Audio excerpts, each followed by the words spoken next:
Hebrew పత్రిక 11వ అధ్యాయంలోంచి మన ప్రభు అయిన యేసుక్రీస్తు వారిని మనం జ్ఞాపకం చేసుకుంటూ ఉన్నాం. 11వ అధ్యాయము 6వ వచనం నుంచి 12వ వచనం వరకు చదువుతాం. విశ్వాసము లేకుండా దేవునికి ఇష్టుడైనట అసాధ్యము. దేవుని వద్దకు వచ్చువాడు ఆయన ఉన్నాడనియు తను వెదకు వారికి ఫలము దయచేవాడనియు నమ్మవలను కదా. విశ్వాసమును బట్టి నోవహు అది వరకు చూడని సంగతులను గూర్చి దేవుని చేత హెచ్చరింపబడి భయభక్తులు గలవాడై తన ఇంటి వారి రక్షణ కొరకు ఒక వాడను సిద్ధము చేసెను. అందువలన అతడు లోకం మీద నేరస్థాపన చేసి విశ్వాసమును బట్టి కలుగు నీతికి వారసుడాయను. అబ్రహాము పిలువబడినప్పుడు విశ్వాసమును బట్టి ఆ పిలుపునకు లోబడి తాను స్వాస్థ్యముగా పొందనై ఉన్న ప్రదేశమునకు బయలు వెళ్ళెను. మరియు ఎక్కడికి వెళ్ళవలెనో అది ఎరుగక బయలు వెళ్ళెను. విశ్వాసమును బట్టి అతడును అతనితో ఆ వాగ్దానమునకు సమాన వారసులైన ఇస్సాకు యాకోబు అనువారును గుడారములలో నివసించుచు అన్యుల దేశంలో ఉన్నట్టుగా వాగ్దత్త దేశంలో పరవాసులైరి. ఎలానగా దేవుడు దేనికి శిల్పియు నిర్మాణకుడినై ఉన్నాడో పునాదులు గల ఆ పట్టణము కొరకు అబ్రహాము ఎదురు చూచుచుండెను. విశ్వాసమును బట్టి శారాయు వాగ్దానం చేసినవాడు నమ్మదగినవాడని ఎంచుకునెను కనుక తాను వయసు గతించినదైనను గర్భము ధరించుటకు శక్తి పొందెను. అందుచేత మృతతుల్యుడైన ఆ ఒకని నుండి సంఖ్యకు ఆకాశ నక్షత్రముల వలెను సముద్ర తీరమందలి లెక్కింప శక్యము గాని ఇసుక వలెను సంతానము కలిగెను. పరమ తండ్రి ప్రభువైన యేసుక్రీస్తు నామమును బట్టి మీకు కృతజ్ఞతాస్తుతులు చెల్లిస్తూ ఉన్నాం. తండ్రి, విశ్వాసమై ఉన్న యేసు ప్రభువును మాకు మీరు విశ్వాసముగా అనుగ్రహించారు, మీకు స్తోత్రాలు చెల్లించుకుంటున్నాం. ఎదురు చూస్తున్నటువంటి వాటి నిజస్వరూపముగా అదృశ్యమైనవి ఉన్నవనుటకు రుజువుగా తండ్రి కనిపించని మీరు మా సృష్టికర్తగా, మా తండ్రిగా, మా ప్రభువుగా, మా రక్షకుడుగా ఉన్నారని మీ ప్రేమను ప్రత్యక్షపరిచిన విశ్వాసమైన యేసుక్రీస్తుని బట్టి మేము స్తుతులు చెల్లించుకుంటూ తండ్రి పెద్దలు పొందిన సాక్ష్యము మా ముందు సాక్షి సమూహముగా ఉంచి మమ్మల్ని బలపరుస్తూ మా ప్రభుని యేసుక్రీస్తులో మీరు మమ్మల్ని జ్ఞాపకం చేసుకున్నందులకై కృతజ్ఞతాస్తుతులు చెల్లించి ఆరాధిస్తున్నాం తండ్రి, ఆమేన్. ఇక్కడ మనము మళ్ళీ ఈ వాక్యాల్ని ఎలా చదువుకోవాలో మళ్ళీ చెప్తాను, చూడండి, చదువుతాను. విశ్వాసము అనేటువంటి ఆ ప్రదేశంలో యేసుక్రీస్తు అని మనం పెట్టి చదువుకుంటే ఎలా ఉంటుందో చూడండి. యేసుక్రీస్తు వారు లేకుండా దేవునికి ఇష్టుడెండుట అసాధ్యము. దేవుని వద్దకు వచ్చేవాడు ఆయన ఉన్నాడనియు తను వెదకు వారికి ఫలము దయచేవాడనియు నమ్మవలను కదా. అంటే యేసుక్రీస్తు లేకుండా దేవునికి ఇష్టుడైనట నిజమే కదా. తర్వాత 7వ వచనం, యేసుక్రీస్తుని బట్టి నోవహు అది వరకు చూడని సంగతులను గూర్చి దేవుని చేత హెచ్చరింపబడి భయభక్తులు గలవాడై తన ఇంటి వారి రక్షణ కొరకు ఒక వాడను సిద్ధము చేసెను. అందువలన అతడు లోకం మీద నేరస్థాపన చేసి యేసు ప్రభువును బట్టి కలుగు నీతికి వారసుడాయను. అబ్రహాము పిలువబడినప్పుడు యేసు ప్రభువును బట్టి ఆ పిలుపునకు లోబడి తాను స్వాస్థ్యముగా పొందనయున్న ప్రదేశమునకు బయలు వెళ్ళెను. మరియు ఎక్కడికి వెళ్ళవలనో అది ఎరుగక బయలు వెళ్ళెను. యేసు ప్రభువును బట్టి అతడునంటే అబ్రహామును అతనితో ఆ వాగ్దానమునకు సమాన వారసులైన ఇస్సాకు యాకోబు అనువారును గుడారములలో నివసించుచు అన్యుల దేశములో ఉన్నట్టుగా వాగ్దత్త దేశములో పరవాసులైరి. ఏలయనగా దేవుడు దేనికి శిల్పియు నిర్మాణకుడై ఉన్నాడో పునాదులు గల ఆ పట్టణము కొరకు అబ్రహాము ఎదురు చూచుండెను. యేసు ప్రభును బట్టి శారాయు వాగ్దానము చేసిన వాడు నమ్మదగిన వాడని ఎంచుకునెను గనక తాను వయసు గతించినదైనను గర్భము ధరించుటకు శక్తి పొందెను. అందుచేత మృతతుల్యుడైన ఆ ఒకని నుండి సంఖ్యకు ఆకాశ నక్షత్రముల వలెను సముద్ర తీరమందలి లెక్కింప శక్యము కాని ఇసుక వలెను సంతానము కలిగిన. ఆ మృతతుల్యుడు ఎవరండి? అబ్రహాము. అబ్రహాము శరీరము మృతతుల్యం అయిపోయింది, శారా గర్భము మృతతుల్యం అయిపోయింది. మృతతుల్యం అంటే ఏంటి? పిల్లలు పుట్టే అవకాశం లేదు, అంటే చావుకి సిద్ధమైపోయింది. చచ్చిపోయి స్టేజ్కి వెళ్ళిపోయిందని, ముసలోళ్ళు అయిపోయారని. ఆ ముసలి వాళ్ళ నుంచి ఏం చేశాడు? సముద్ర తీరం అందలి ఇసుక అంట, ఆకాశ నక్షత్రాలంట సంతానము కలిగిందండి. ఇప్పుడు ఆ సంతానములు ఎవరున్నారు? అందుకే ఇదంతా యేసు ప్రభుని బట్టాను. అబ్రహాముకు చేసిన వాగ్దానాన్ని బట్టి ఇస్సాకు యాకోబులు కూడా సమాన వారసులు అయ్యారట. ఇప్పుడు మనము వారసులమయ్యామా? అబ్రహాముకి చేసిన వాగ్దానాన్ని బట్టి ఇశ్రాయేలీలతో పాటు మనము సమాన వారసులమయ్యామా అవలేదా? అబ్రహాంకి ఒక్కడికేనా? అబ్రహాం సంతానానికేనా? కాదు, యేసు ప్రభువునందు విశ్వాసం ఉంచిన వారికి కూడా సమానమైనటువంటి వాగ్దానం, సమాన వారసులు. అంతటి సమానం అంటే యేసు ప్రభు ఎంత తండ్రికి కలిగిన అంతటికి యేసు ప్రభు ఎలాంటి వారసుడు, యేసు ప్రభువులో ఉన్న మనలం కూడా అలాంటి వారసులుగా చేశాడు. ఎంత అద్భుతమైన విషయమో మీకు అర్థమైంది. కనుక మనకి యేసు ప్రభువులో వచ్చినటువంటి ఆ ధన్యత, ఆశీర్వాదం అనేది మనకు అర్థం కావట్లా. ఇది అర్థం చేసుకుంటే నిజంగా ఒక అద్భుతమైన జీవితాన్ని మనం జీవించడానికి ఉపయోగం ఉంటుంది. లేకపోతే అసలు ఎంత భయంకరమైన పరిస్థితులు ఉన్నాయో సమాజంలో.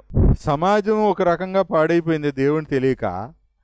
కానీ దేవుని తెలుసుకున్నాము అనే పాడైపోతున్న క్రైస్తవ్యం ఇంకా ప్రమాదకరంగా ఉంది. మోసగాళ్ళు, అబద్ధికులు, దేవుని పేరుతో మోసగించేటువంటి వాళ్ళు, దేవుని పేరుతో దోచుకునేవాళ్ళు, దేవుని నామాన్ని అడ్డం పెట్టి అనేక మందిని విశ్వాస భ్రష్టులను చేస్తున్న వాళ్ళు, అసలు విశ్వాసము దానికి అసలు దేవుడే లేడు అనే నాస్తిక వాదంలోకి తీసుకెళ్ళిపోయేంత భయంకరంగా, అంటే మొదటి స్థితి కంటే కడపటి స్థితి ఘోరంగా ఉంటుంది అన్నాడు కదా.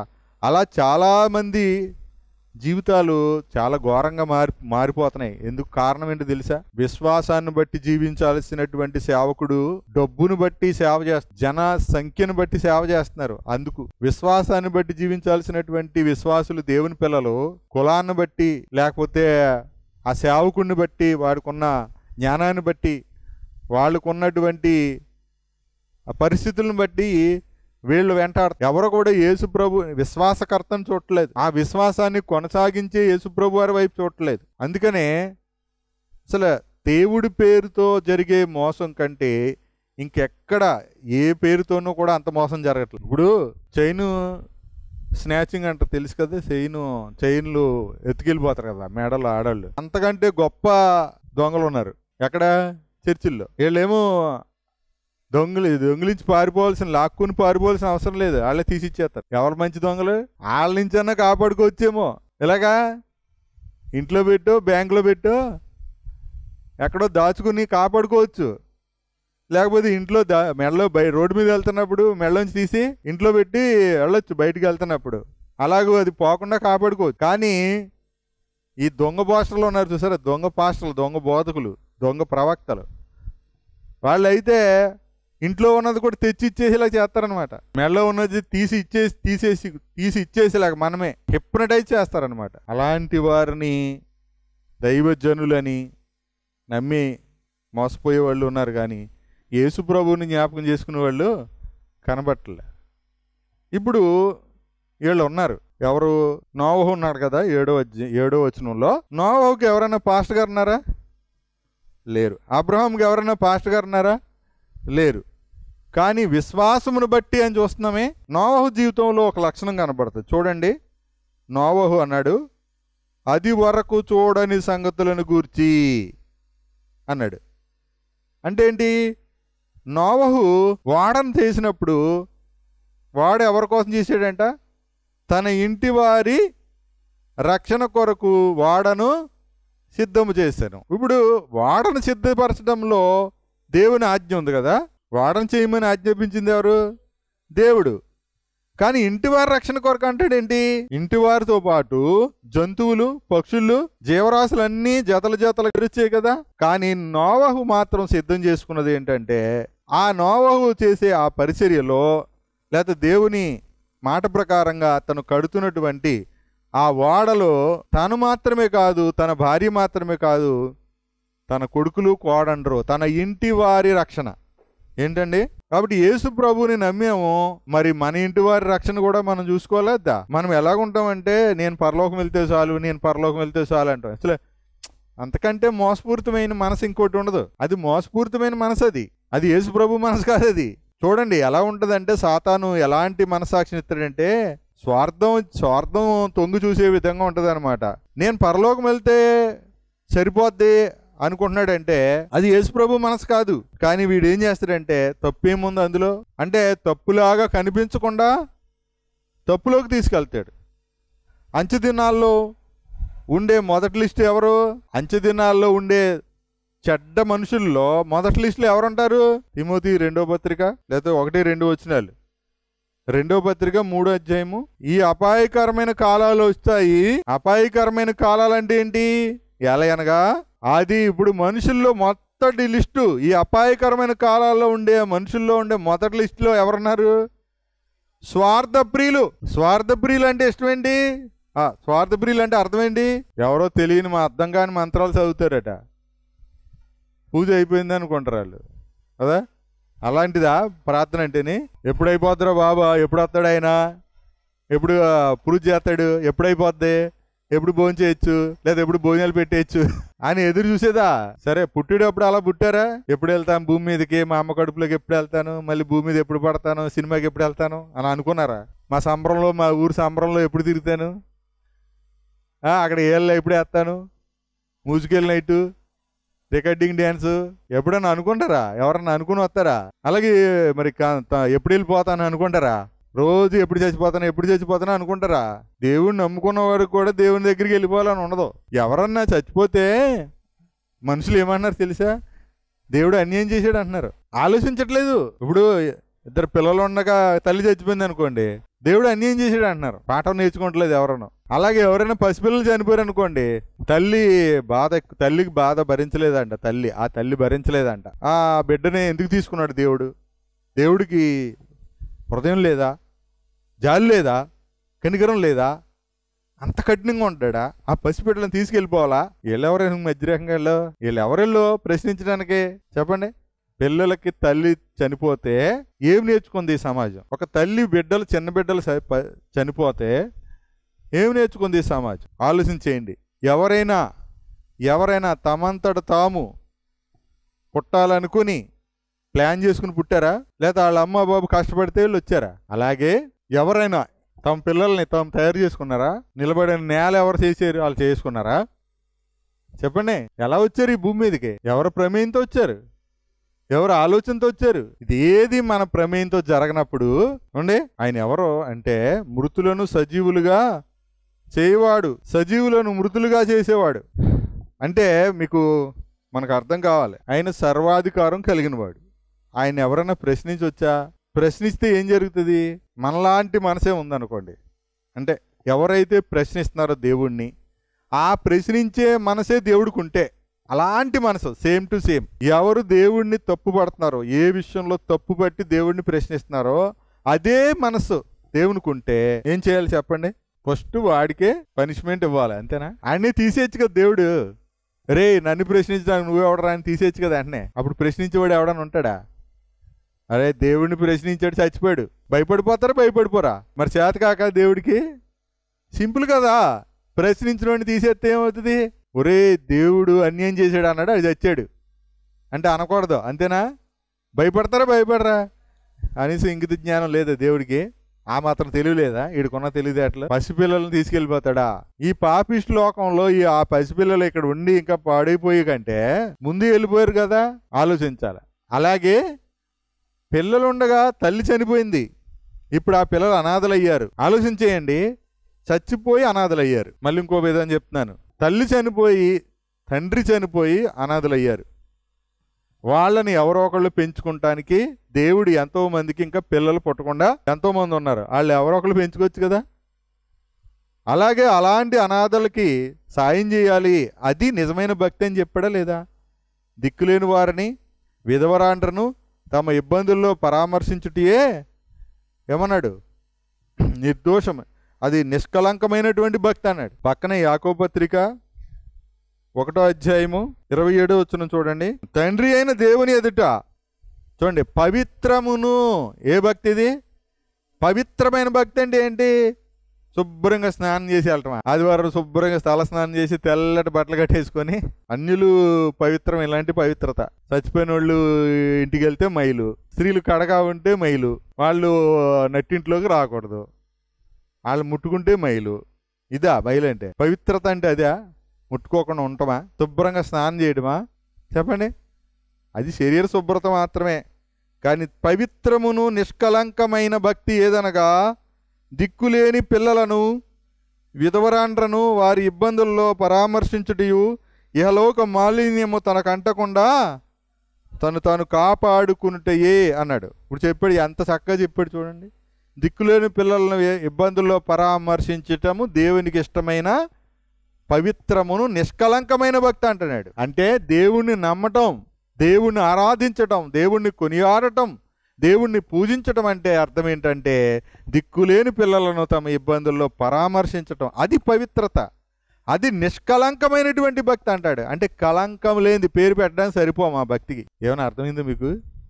అంటే ఏంటి? ఇప్పుడు దిక్కులేని పిల్లల్ని ఆదరిస్తున్నారనుకోండి, మీరు పవిత్రమైన కళంకము లేనటువంటి భక్తి చేస్తున్నారనమాట. దేవుడు అక్కడ దేవుని నామం, దేవుడు అనే పేరు ఏమైనా ఉంది అక్కడ?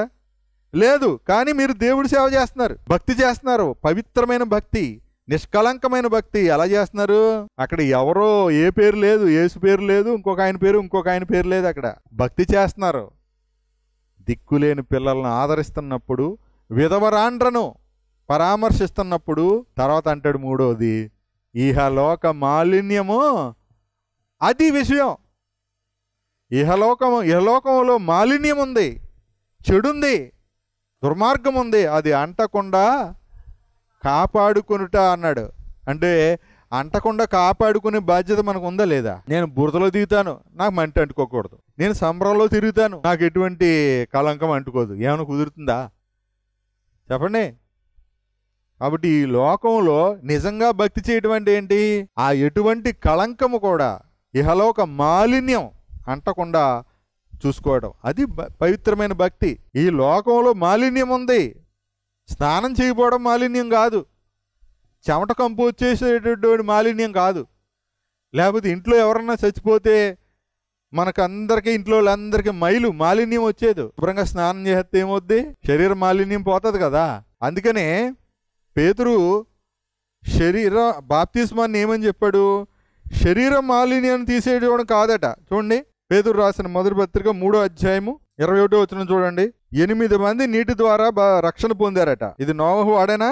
19వ వచనం, దేవుని దీర్ఘశాంతము ఇంకా కనిపెట్టుచున్నప్పుడు, చూసారా, కనిపెట్టుచున్నప్పుడు పూర్వము నోవహు దినములలో వాడ సిద్ధపరచబడుచుండగా అవిధేయులైన వారి యొద్దకు, అనగా చెరలో ఉన్న ఆత్మల యొద్దకు ఆయన ఆత్మరూపిగానే వెళ్ళి వారికి ప్రకటించెను. ఆ వాడలో కొందరు, అనగా 8 మంది, తన ఇంటి వారి రక్షణ కొరకు వాడ సిద్ధం చేశాడు కదా. ఆ 8 మంది ఎవరు? నోవహు కుటుంబం రక్షణ పొందిరి. దానికి సాదృశ్యమైన బాప్తిస్మము ఇప్పుడు మిమ్మును రక్షించున్నది.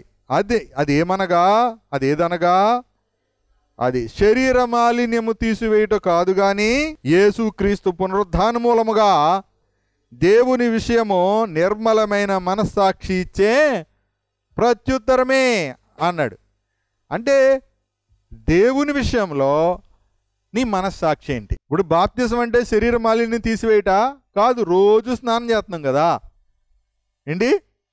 రోజు చేస్తున్నాం. కొందరు 2 పూటలు చేస్తారు, మరికొందరు 3 పూటలు కూడా చేస్తారు. అంటే చెమట పట్టినప్పుడల్లా కూడా చేస్తారు. కొందరు 2 రోజులకి, శీతాకాలం వచ్చిందనుకో 2 రోజులకి 3 రోజులకి చేస్తూ ఉంటారు. అదేం పాపం కాదు, కానీ అది వాళ్ళ ఇష్టం.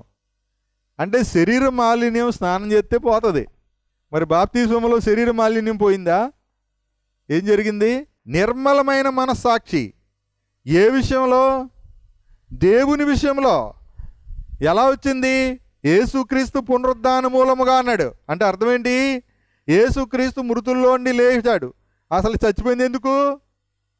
మన పాపముల నిమిత్తం. తిరిగి లేచింది ఎందుకు? పునరుద్ధానం, నీతిమంతులుగా చేయడానికి. మరణించి తిరిగి లేచాడు. చచ్చిపోయింది పాపం కొరకు, తిరిగి లేచింది నీతిమంతులుగా చేయడం కొరకు. అంటే అర్థం ఏంటి? ఇక్కడ ఆయన మరణించాడు అంటే మన పాపం విషయమై, ఆయన తిరిగి లేచాడు మనల్ని నీతిమంతులుగా చేయడానికి. అంటే అర్థం ఏంటి? ఇప్పుడు పాపం ఉందా పోయిందా? మరణంలో పోయింది. అందుకని పేతురు గారు కూడా ఏమని చెప్పాడు? ఇదే పేతురు గారు, వెనక్కి తిరగండి పేపరు, 24వ వచనం, 2వ అధ్యాయం 24వ వచనంలో ఏమన్నాడు? అది మనము పాపం విషయమై చనిపోయి ఆ నీతి విషయమై జీవించినట్లు ఆయన తానే తన శరీరమందు మన పాపములను మ్రాను మీద మోసుకునేను. అంటే అర్థం ఏంటి? ఇప్పుడు పాప విషయమై మనం చనిపోవాలి, నీతి విషయంలో మనం ఏం చేయాలి? జీవించాలి. అది అసలు ఉద్దేశం. అది పాపం విషయంలో మనం చచ్చిన వారుగా ఉండాలి, నీతి విషయంలో మనం ఏముండాలి అంటే జీవించేటప్పుడు మనలో ఏం కనపడాలి? దేవుని నీతి కనపడాలి. మన యొక్క మాటల్లో నీతి, మన జీవితంలో నీతి అనేది కనపడాలి. అందుకని మన పాపములన్నిటినీ ఆయన ఏం చేశాడు? మ్రాను మీద మోసుకెళ్ళిపోయాడు. అంటే ఉన్నాయా లేవా? లేవు, ఇంకా లేవు. నేను మరొక మాట చెప్తున్నాను ఇక్కడ. అంటే ఇప్పటి వరకు చేసినవన్నీ వెళ్ళిపోయినాయా? మోసుకెళ్ళిపోయాడు. మరి ఇక ముందు అవి మనం మోసుకెళ్ళాలా? అట్లు కూడా మోసుకెళ్ళిపోయాడా? నేను మళ్ళీ చెప్తున్నా, అందరూ గుర్తుపెట్టుకోండి. సదాకాలము నిలిచే బలి, సంపూర్ణముగా రక్షించుటకు శక్తిమంతుడు, సదాకాలమునకు సంపూర్ణులు చేసాడంటే అర్థం ఏంటో తెలుసా? మళ్ళీ చెప్తున్నాను.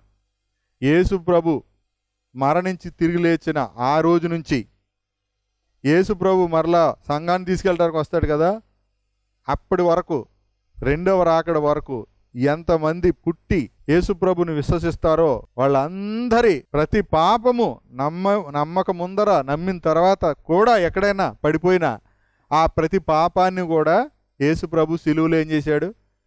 మోసాడు, మోసుకుని పోయాడు. ఇంకా వారి మీద ఆ పాపం లేదు. అంటే ఈ సత్యం ఎరిగిన వాడు మళ్ళీ పాపం చేయడు. సరిగ్గా ఎరిగితే, గ్రహింపలేకపోతే ఏం చేస్తాడు? ఈ పాపాన్ని కూడా మోసుకెళ్ళిపోయాడా, అయితే నేను ఇప్పుడు పాపం చేయొచ్చా అంటాడు. ఏమర్థమైంది ఇందుకే ఇతనికి? అదే కృపను దుర్వినియోగం చేయటం అంటే. తప్పించుకుంటాడా? ఇప్పుడు మరలా విశ్వాసి కావాలని ఓహో అన్ని పాపాలకి పరిహారం అయిపోయిందని చెప్పాడు కదా ఆయన, అయితే ఇప్పుడు పాపం చేసి ఇప్పుడు చేసే పాపానికి కూడా, చేయబోయే పాపానికి కూడా పరిహారం అయిపోయింది కాబట్టి ఇప్పుడు చెప్పండి, మనం పాపం చేసాక పరిహారం జరిగిందా, మనం పుట్టక ముందే పరిహారం జరిగిందా? మరి ఇంగిత జ్ఞానం ఉండాలిగా కనీసం. అసలు మనం ఇంకా పుట్టలేదు, మనం పుట్టి ఇంకా పాపం చేయలేదు, అప్పుడే పరిహారం జరిగిపోయిందిగా. జరిగిందా లేదా? ఇప్పుడు వాళ్ళు చెప్పేది రైట్ అనుకో. ఏది? ఇప్పటి వరకు చేసినవి క్షమించాడు, ఇక ముందు చేయబోయే వాటి కోసం మాత్రం చేయకుండా ఉంటేనే పరలోకం వెళ్తావు, లేకపోతే నరకానికి పోతావు అన్నాడు అనుకోండి. ఎవరన్నా వెళ్తారా? పోనీ ఆ మాటగా ఎవరన్నా వెళ్తారా? ఆ చెప్పేవాడు వెళ్తాడా? ఎందుకు? ఆ చెప్పేవాడు కూడా తప్పులు చేస్తున్నాడా లేదా? చేస్తున్నాడా లేదా? పాపం చేస్తున్నాడా లేదా? ఎవడైనా సరే అలా చెప్పేవాడు ఎవడైనా పాపం చేయకుండా ఉన్నాడా? వాడి మనస్సాక్షిని అడగండి. అంటే విషయం ఇక్కడ పాపం చేయకుండా ఉండటానికే ప్రభు చెప్పాడు వాస్తవానికి, కానీ పాపం చేయడానికి కాదు. అసలు ఎన్నటికీ పాపము చేయకూడదు విశ్వాసి అన్నదే దేవుని సందేశం. అది ఎన్నటికీ కూడదన్నాడు. అంటే ఏంటి? అంటే ధర్మశాస్త్రమునకు లోనగు వారము కామని పాపము చేయుదుమా అన్నాడు. అప్పుడు ఏమన్నాడు? అది ఎన్నటికీ కూడదు అన్నాడు. రోమాపత్రిక చూడండి ఒకసారి. ఇది తీసుకోరండి, ఇది అర్థమవుతుంది, దాటేసి వెళ్ళిపోతారు. అంటే దాని అర్థం ఏంటి? క్షమాపణ ఉంది కదా అని పాపం చేయమన్నాడా? అలా అని చెప్పి ఇప్పుడు ఎవరో పాపం చేయట్లేదా? బాప్తిసం పొందాక ఇంకెవరో అలా చెప్పేవాళ్ళు ఎవరో పాపం చేయలేదంటారా? మరి అలాంటప్పుడు ఈ పాస్టర్లు అందరికీ స్పెషల్ నరకం సిద్ధం చేయాలి కదా. చెప్పండి.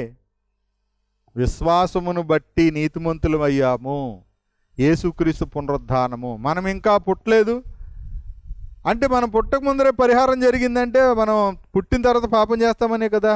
అందుకనే యేసు ప్రభుని ఎప్పుడు సిద్ధం చేశాడు? మనిషి పాపం చేశాక, సృష్టి చేశాక కాదు. జగత్తు పునాది అనాది కాలమందే. అంటే అర్థం ఏంటి? అసలు సృష్టి చేయాలని ఆయన అనుకోక ముందరే యేసు ప్రభుని సిద్ధం చేశాడు. అది అనాది కాలమందే అనుగ్రహింపబడినది యేసుక్రీస్తును మన రక్షకుని ప్రత్యక్షత వలన బయలుపరచబడింది నేను తన కృప అన్నాడు. ఈ కృప ఎప్పటిది? అనాది కాలమందే యేసుక్రీస్తులో మనకు అనుగ్రహించబడింది. అంటే ఇప్పుడు అసలు ఈ భూమే లేనప్పుడు ఆయన రక్షణ సంకల్పం ఉంది అంటే ఎవరికైనా అర్థమైందా? భూమే లేదు, భూమి మీద మనుషులు లేరు, అసలు సృష్టి లేదు. అప్పుడు అనుకున్నాడు అప్పుడు సిద్ధం చేశాడు. ఎవరిని? యేసుక్రీస్తుని. కనుక యేసుక్రీస్తులోనే అన్నీ తెలుస్తాయి. సృష్టికి ముందర యేసుక్రీస్తుని సిద్ధపరిచాడు, అనుగ్రహించాడు పుట్టబోయే మన కొరకు. ఇప్పుడు యేసుక్రీస్తు ప్రత్యక్షత వలన బయలుపరిచాడు ఆ కృపని. అదే తిమోతి 1:10 రెండో పత్రిక 9-10 1 అధ్యాయము. మన క్రియలను బట్టి కాక అన్నాడు. ఇప్పుడు మన క్రియలు ఉన్నాయా? మనం పుట్టక ముందర మన క్రియలు ఉన్నాయా? లేవు. తన స్వకీయ సంకల్పమును బట్టి అన్నాడు. చూసారా? ఈ సంకల్పం ఎవరిది? దేవుడిదే. మన అనాది కాలముననే క్రీస్తు యేసునందు మనకు అనుగ్రహింపబడింది.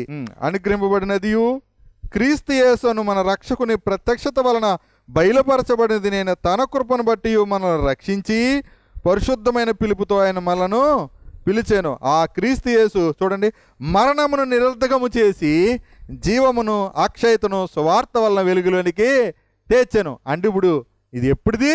అనాది కాలం అంది అనుగ్రహించబడింది. ఇప్పుడు సువార్త వలన వెలుగులోకి తెచ్చాడు, బయలుపరిచాడు, వెలుగులోకి తెచ్చాడు. ఎంత అద్భుతం చూశారు. తన స్వకీయ సంకల్పం అన్నాడు, మన క్రియలు కాదు అన్నాడు.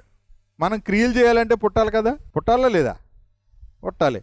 మరి మనం పుట్టక ముందరే ఆయన సంకల్పం చేస్తే, పుట్టి ఇంకా మేలు కీడు చేయకముందరే ఆయన సంకల్పం చేస్తే చెప్పండి. అంటే ఇప్పుడు మనం పుట్టి చచ్చిపోయే వరకు చేయబడిన ఏ క్రియలు మనల్ని నీతిమంతులుగా దేవుని ఎదుట నిలబెట్టలేవు. ఓకేనా? మరి ఏది నిలబెడుతుంది? ఆయన సంకల్పాన్ని ఎరిగి ఆయననుగా విశ్వసించినప్పుడు అదే మనల్ని నీతిమంతులుగా, ఆ విశ్వాసమే నీతిమంతులుగా నిలబెడుతుంది.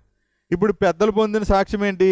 ఇప్పుడు చూడకపోయినా అన్నాడు కదా, ఇది వరకు చూడకపోయినా దేవుడు చెప్పిన దాన్ని నమ్మి తన ఇంటి వారి రక్షణ కొరకు నోవహు ఏం చేశాడు? ఇప్పుడు మనం ఏమైనా చూసామా? ఈ లోకాన్ని చూసి పుట్టామా? చూసామా? పరలోకం చూసారా? నరకం చూసారా? మరి నరకం అంటే ఎందుకు భయపడుతున్నారు? పరలోకం అంటే ఆనందపడిపోతున్నారేంటి? చూసినట్టు ఈ లోకంలో ఏమన్నా చూసి పుట్టామా?